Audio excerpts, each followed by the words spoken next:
Hello friends, this is Sakshi and you are on my YouTube channel Enjoy Learning with Sakshi Pandey। तो आज की video में हम कर रहे हैं socialism in Europe and the Russian revolution का पार्ट 4। पिछले पार्ट में हमने देखा कि कैसे पेट्रोग्राड में रेवोल्यूशन हुआ था और ये रेवोल्यूशन फरवरी में हुआ था, फरवरी 1917। तो आज की वीडियो में हम स्टार्ट करने वाले हैं उस टॉपिक से कि इस फरवरी रेवोल्यूशन के बाद यानी फरवरी के बाद क्या क्या चेंजेस आए।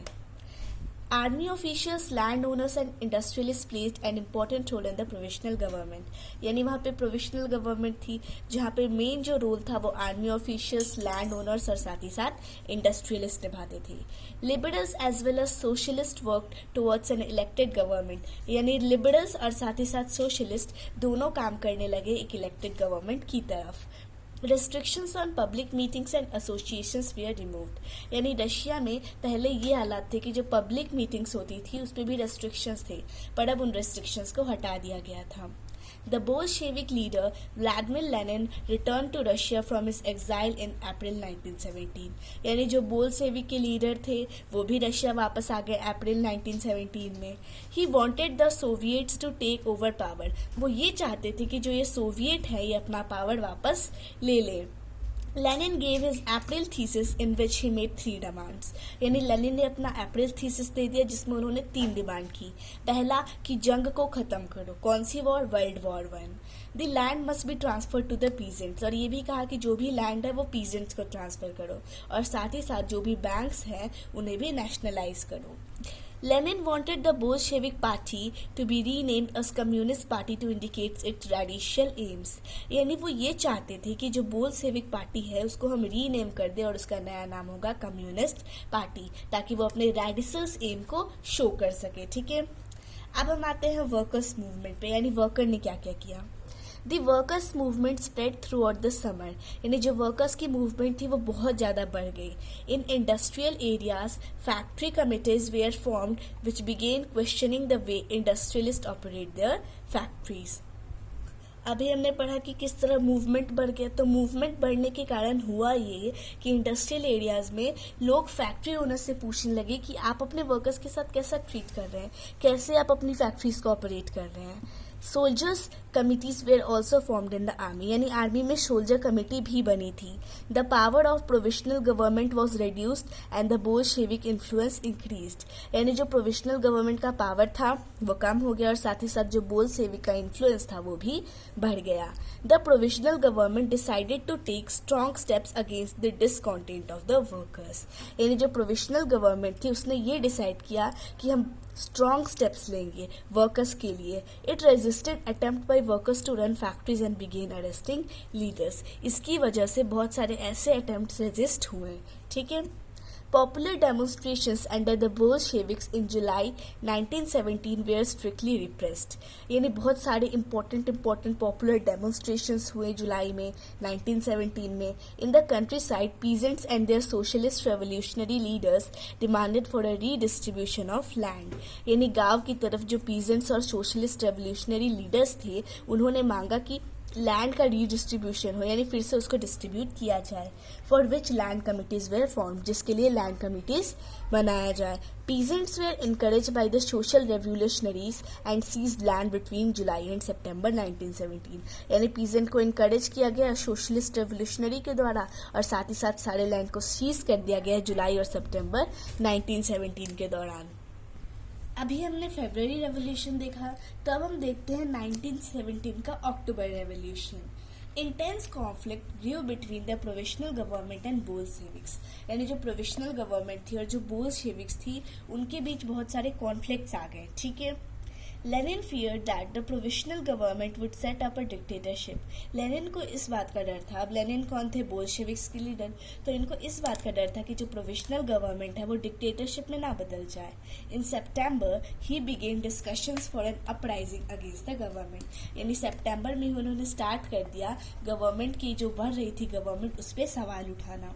On 16th October 1917, Lenin and united supporters from army, Soviets and factories and the Soviet appointed a military revolutionary committee under the leadership of Leon Trotsky for seizing power. यानी उन्होंने पावर को seize करने के बारे में सोच लिया, जिसमें उनका साथ दिया मिलिट्री रेवोल्यूशनरी कमेटी के लीडर लियोन ट्रोत्स्की ने.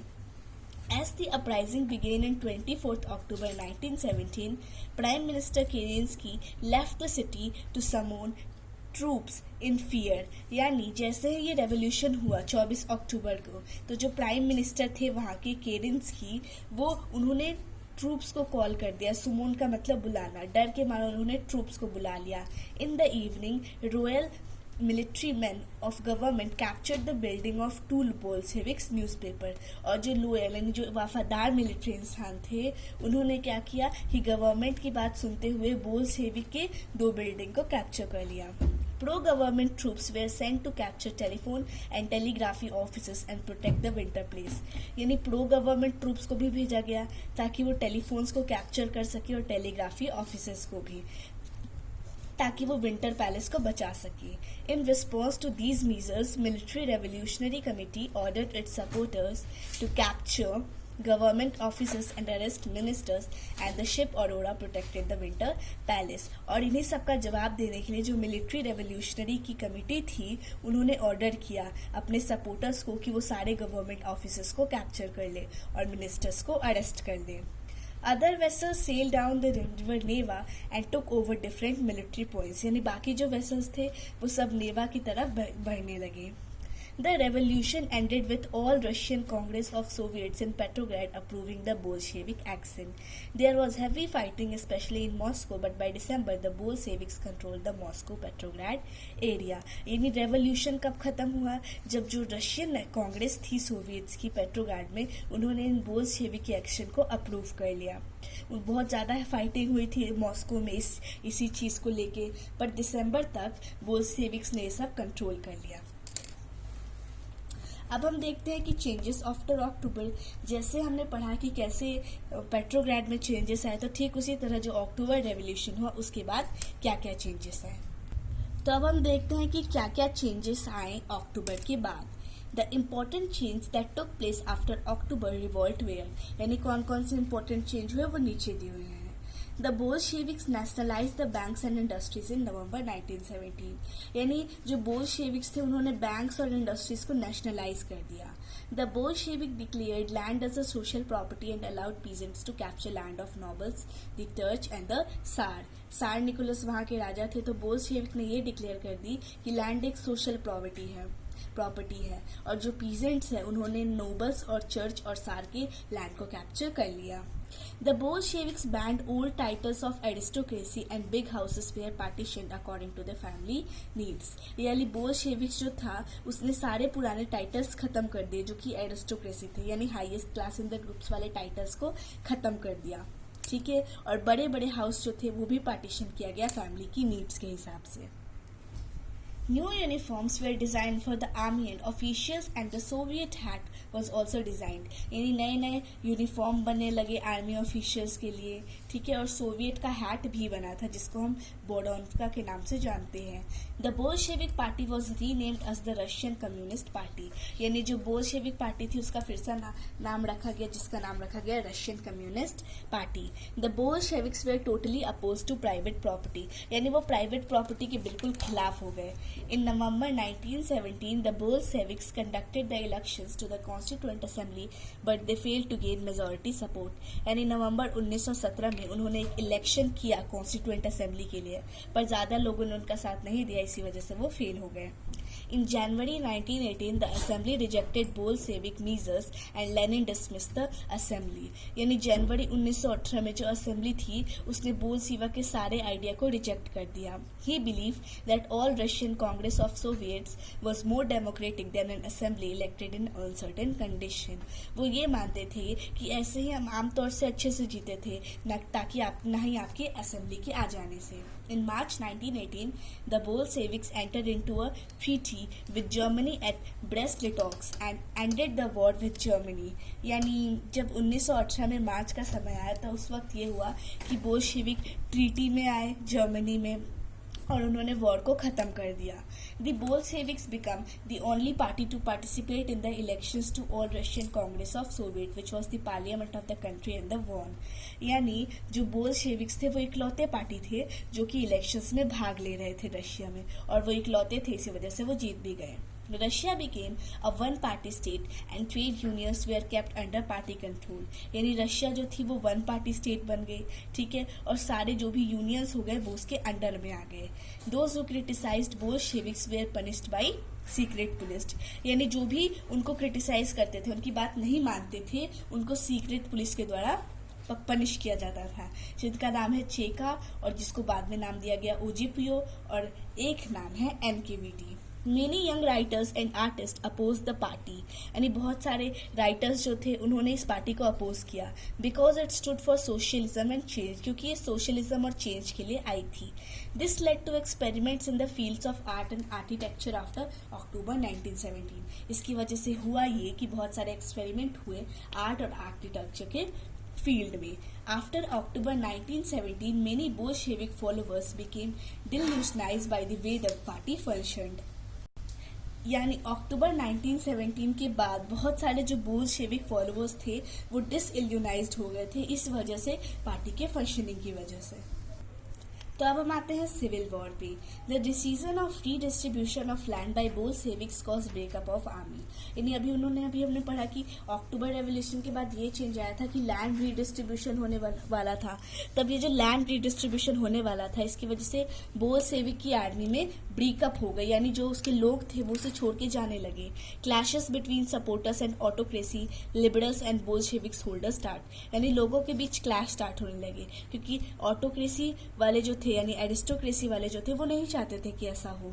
The pro-Tastrites and the socialist revolutionaries fought a civil war with Bolshevik troops during 1918 and 1919। या जो Tastrites थे और जो socialist revolutionary थी उन्होंने एक सिविल वॉर लड़ी बोल्शेविक के खिलाफ 1918 और 1919 में। The pro-Tsarist and socialist were supported by French, American, British and Japanese troops. यानी इन लोगों का सपोर्ट दिया था फ्रेंच, अमेरिकन, ब्रिटिश और जापानीज ट्रूप्स ने। Supporters of private property among whites took harsh step with peasants who had seized land. यानी जो प्राइवेट प्रॉपर्टी के जो सपोर्टर्स थे, यानी जो वाइट्स यानी कि जो टैस्टिट्स थे, उन्होंने बहुत हार्श स्टेप्स यानी बहुत ही मुश्किल स्टेप्स रखे पीजेंट्स के लिए जिन्होंने लैंड को सीज किया था। दिस मेड देम अनपॉपुलर, जिसकी वजह से वो अनपॉपुलर हो गए। The Bolsheviks with the support of non-Russian nationalists and jihadists tried to control power by January 1920। और जो बोल्शेविक थे उन्होंने नॉन रशियन नेशनलिस्ट का साथ लेके पावर को कंट्रोल करना चाहा जनवरी 1920 में। In Khiva in Central Asia Bolshevik colonised brutally killed local nationalist in the name of defending socialism. यानी जो सेंट्रल एशिया में खीवा एक जगह है, वहां पे बोल्शेविक ने ब्रूचुअली बहुत ज्यादा ब्रूचुअली मर्डर असॉल्ट होता है, तो ठीक उसी तरह बहुत ही बुरी तरह से मारा था लोकल नेशनलिस्ट को जो कि सोशलिज्म को डिफेंड कर रहे थे। In this situation many were confused about what the Bolshevik government wanted. और इसी वजह से बहुत सारे लोग कंफ्यूज हो गए थे कि ये आखिर बोल्शेविक गवर्नमेंट क्या चाहती है। एक तरफ कहती है कि हम सोशलिज्म लाने के लिए लाए हैं, और एक तरफ जो सोशलिज्म लाने के लिए लोकल नेशनलिस्ट हैं उनका ब्रूचुअली मर्डर भी कर रही है। In 1922, most non-Russian nationalists were given political autonomy in the USSR created by Bolsheviks। यानी 1922 में जो ज़्यादातर नॉन रशियन नेशनलिस्ट थे उनको पॉलिटिकल ऑटोनॉमी दे दी गई थी, यानी राइट टू गवर्न देमसेल्फ, यानी वो खुद को गवर्न कर सकते हैं, ठीक है। और ये बनाया था बोल्शेविक्स ने ये rule. USSR as a state was created from the Russian empire in December 1922 by the Bolsheviks. एक स्टेट बना यूएसएसआर जो कि रशियन एम्पायर के दौरान यानी 1922 दिसंबर के दौरान बनाया गया बोल्शेविक्स के द्वारा। But the Bolshevik government discourage nomadism, पर फिर भी वो नोमैडिज्म को डिस्करेज करती थी। जैसे कि नोमैडिज्म का मतलब होता है lifestyle of those who do not live in one place, जबकि एक जगह से दूसरी जगह मूव करते हैं। And this led to partial success to win over different nationalities of this region. और यही रीजन हुआ कि जो बाकी नेशनलिस्ट का जो जीत हुआ था वो पार्शियल सक्सेस था, यानी सिर्फ बोल्शेविक से जीत रहे थे, वो नहीं जीत रहे थे। तो पार्ट 4 के लिए इतना काफ़ी है। पार्ट 5 में हम इस चैप्टर को पूरी तरह से कंप्लीट कर देंगे। So now thank you, wish you like the video.